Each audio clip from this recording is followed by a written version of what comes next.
Bonjour, Conseil européen, jeudi, vendredi, un programme très chargé avec des projets qui étaient à l'ordre du jour, comme les questions de l'environnement, où nous avons une ambition de réduction de minimum 55%, mais où déjà certains font des interprétations au rabais, ce qui est déjà de mauvais augure. Donc j'espère qu'on arrivera à maintenir en tout cas les ambitions telles le sont.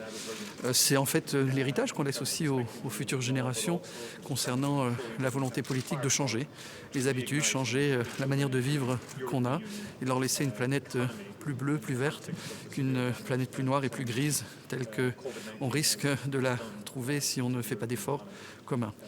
Des sujets qui s'imposent parce qu'on n'a pas le choix. Le Brexit, je sais, c'est une histoire de temps en temps sans fin, avec des rebondissements. J'espère qu'on arrivera à terminer toutes les négociations d'ici la fin de l'année.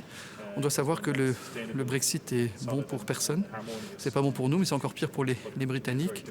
Et que donc on arrivera à trouver un divorce à l'amiable et pas un divorce pour faute.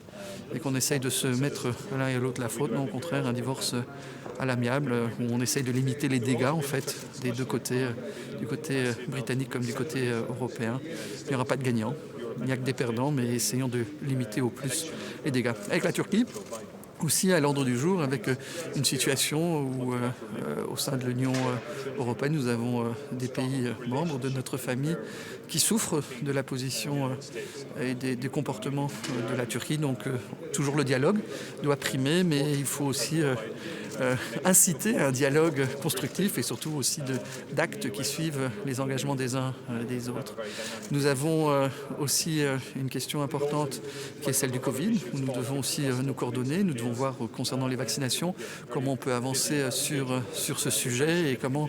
Je sais, la santé n'est pas un sujet de compétence européenne, mais comment essayer d'avoir aussi la situation des frontaliers, des gens qui habitent aux frontières.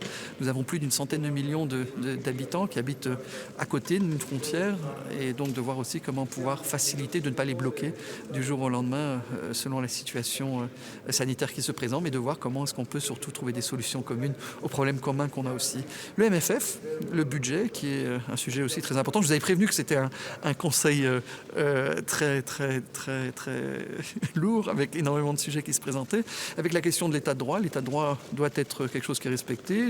Il est normal aussi, mais je comprends la Pologne et la Hongrie qui disent qu'il doit avoir une possibilité de recours devant une instance judiciaire. Quand on parle d'état de droit, le recours est aussi une possibilité, mais on ne doit rien changer au règlement. Rien.